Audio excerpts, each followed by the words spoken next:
السلام عليكم بنات، كديرين؟ بخير؟ لاباس عليكم؟ هانين ان شاء الله. اليوم وصفه جديده. اليوم غنقدم لكم كفتة السردين بطريقه مغايره تماما على اللي تعودنا عليها. هاد الطريقه هذه فيها واحد النكهه كتخليه مميز، واحد العنصر مكون ما كيطيحش لكم على البال، وكيخليه فيه واحد النكهه ديال الشواء. ان شاء الله تكتشفوا معايا هاد الطريقه هذه وهاد المكون هذا ان شاء الله في الفيديو. البنات لهاد الوصفه هذه كنحتاجوا السردين على هاد الشكل هذا، بعد ما نقيته وغسلته ودرتو شرائح على هاد الشكل هذا، حيدت لي ديك القشره الكحله باش ما يجيناش في الوصفه كحل. على هاد الشكل هذا الكميه اللي بغيتو. بالنسبه للتوابل عندي فلفله حمراء، الخرقوم، الكمون، قزبر يابس وشويه ديال الابزار، الملح، عندي الثومه مطحونه، عندي حامض مصير اللب ديالو، القليل من الهريسه، القزبر ومعدنوس، زيت الزيتون، زيت المائده، القليل من عصير ديال الليمون الحامض، وعندي الزيتون للتزيين، عندي دنجال مشوي، وعندي فلفله مشويه للتزيين، وعندي مطيشه محكوكه. هنا تقريبا واحد 3 المطيشات صغار محكوكين الحكاكه الرقيقه باش نصاوبوا الصلصه. ان شاء الله نبدا معكم الطريقه ديال التحضير. بالنسبه للصلصه كناخذوا مطيشه على هذا الشكل هذا،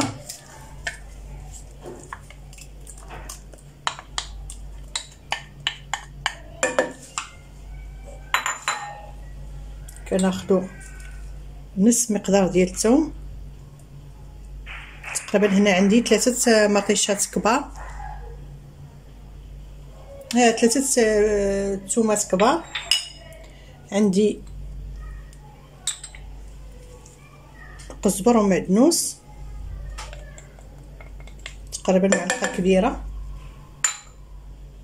ناخذ زيت الزيتون تقريبا هنايا عندي 3 المعالق ولا 2 المعالق كبار، عندي هنا معلقه ديال زيت المائده. مازال السردين معروف بالدهنيات ديالو، غناخذ نصف ديال التوابل اللي عندي هنا. المهم التوابل مطيشه على حسب الكميه ديال الحوت اللي عندكم، ديال السردين اللي عندكم. التوابل ذكرت معكم، ناخذ النصف ديالها. كناخذ القليل من الملح،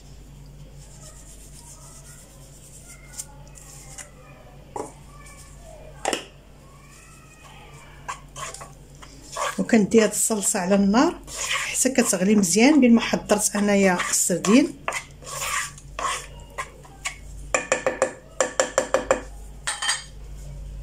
دابا غنديها للنار ونجي نحضر معكم السردين. بالنسبه للسردين كناخذ باقي ديال التوابل،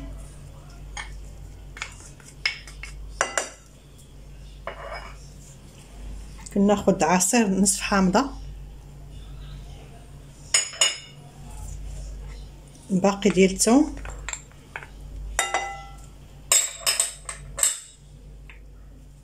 تقريبا ربع ملعقه ديال الهريسه، وربع ملعقه صغيره ديال اللب ديال الحامض،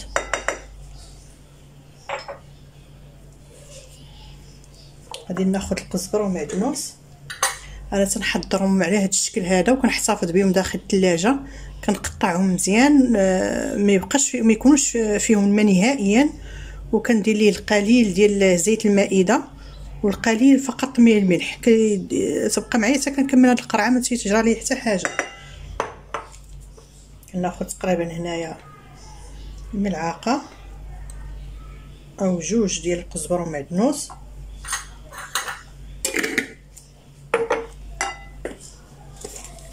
كناخذ الملح،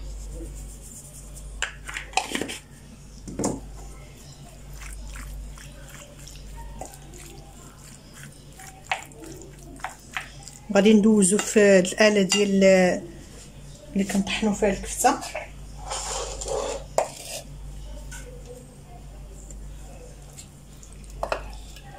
باش ندخل معاه التوابل والثوم والربيع.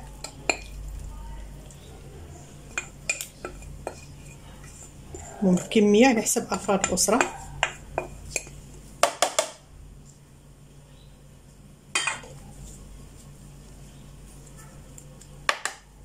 انا غنطحن هذه ان شاء الله ونرجع معكم. البنات بعد ما طحنت السردين ديالي، انا ما طحنتوش بزاف، خليت فيه شويه غلا شويه، ما درتوش مزيان على هذا الشكل هذا،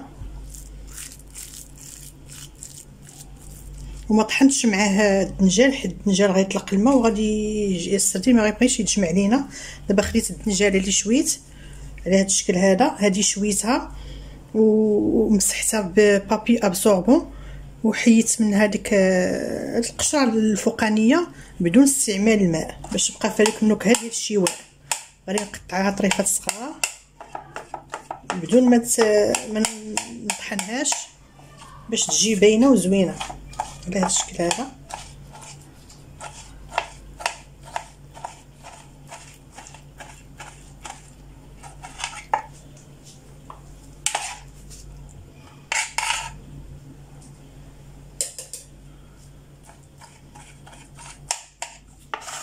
نحاول غير نقطعها قطع صغيره بلا ما نطحنها.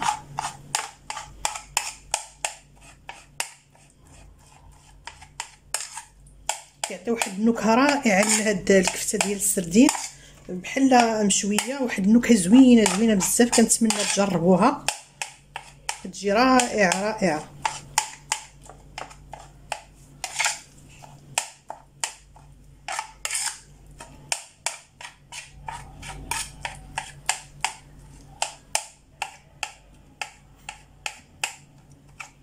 نخليو قطع صغيره باش نحسو بها بهذا الشكل هذا.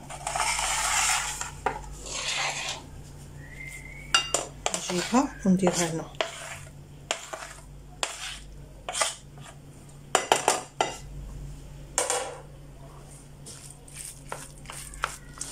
نحاول ندمجها مع هاد الكفته هذه.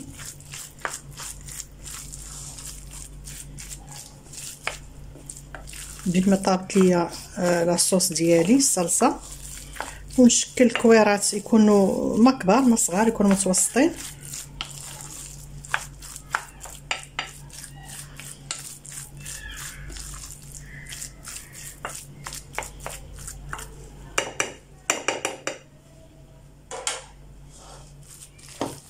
من الاحسن نخدموا اليد ديالنا.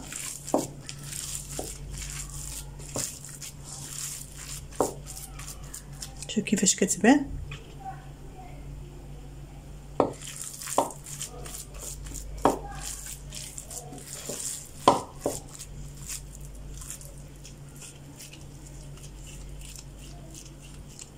نشكل كويرات على هذا الشكل هذا. ان شاء الله انا غنشكل كويرات ونرجع معكم ان شاء الله. بعد ما طابت الصلصه ديالي على هذا الشكل هذا تقريبا، حتى نشف تقريبا الماء ديالها. علاش كنسبقوا هاد الصلصه حتى كطيب مزيان باش الكفته ديالنا ما تشربش في داك الماء ديال المطيشه وتجي باسله. من الاحسن المطيشه طيب مزيان عاد باش نديرو فيها الكويرات ديال الكفته. انا شكلتهم على هذا الشكل هذا. دابا غادي ندير الكفته ديالي في الصلصه.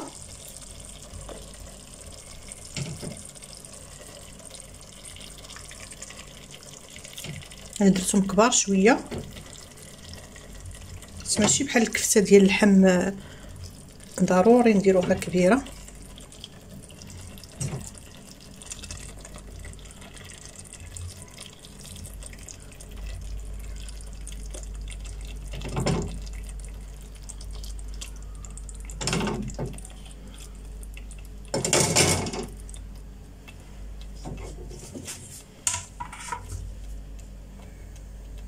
بالنسبه للفلفله، هاد الفلفله هادي حتى كطيب تقريبا، حتى كتقرب الطيب كندير ندير قطع ديال الفلفله باش نركز ديك النكهه ديال الشواء. هاد الفلفله حتى هي بشويه، وغادي ندير الزيتون وإلا بغيتو شي فلفله حاره لكم الاختيار كديروها. دابا غادي نقص عليها النار ونخليها طيب على المهل حتى ديك الكفته تطلق الماء ديالها وطيب على خاطرها، تقريبا ما كتستغرقش وقت طويل. نقص على النار ونخليها طيب على المهل ان شاء الله، ونرجع معكم من نبغي نصاوب الفلفله والزيتون ونبغي نضيفهم. البنات هذا هو الشكل ديال الكفته ديالي بعد ما تقريبا قربت طيب. دابا غادي نضيف الفلفله خضراء مشويه، فلفله حاره والزيتون. الفلفله ديالي مشويه ما غاديش تحتاج واحد قدر ديال الطياب على هذا الشكل هذا.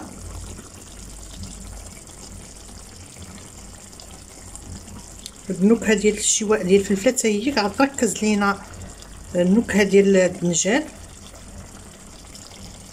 ممكن تستعملوها ممكن تستغناو عليها. غادي ندير فلفله حاره،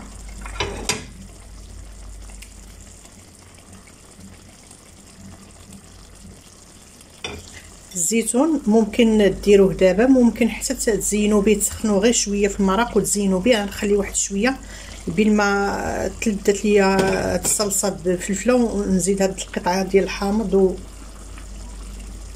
والزيتون. ممكن استعمال الزيتون الخضر وعلى حسب الاختيار ديالكم. ان شاء الله منين تكمل ان شاء الله غادي نلتقي معكم في الشكل النهائي. البنات هذا هو الشكل النهائي ديال الطبق ديالنا اللي حضرت معكم ديال كفته السردين بنكهه الشواء. كتجي على هذا الشكل هذا، كتجي رائعه، واحد المذاق فيها ما نقولش لكم عليه حتى تجربوا ان شاء الله. رافقتها بالسردين مقلي على هذه الطريقه هذه ان شاء الله. غادي نديرو معكم، ضروري ندير معكم هاد السردين هذا، كيجي رائع مختلف على السردين اللي متعودين عليه. الا ما قلتيش لي مرا السردين ما كاينش اللي غيعرفو، كيجي بحال الشكل ديال الدجاج ورافقته باللوبيا. ان شاء الله كنتمنى تجربوا هذه الوصفه هذه، كتجي شي حاجه رائعه، واحد النكهه فيها زوينه مغايره على الكفته اللي كنعرفوا. والى اللقاء في فيديو اخر بحول الله.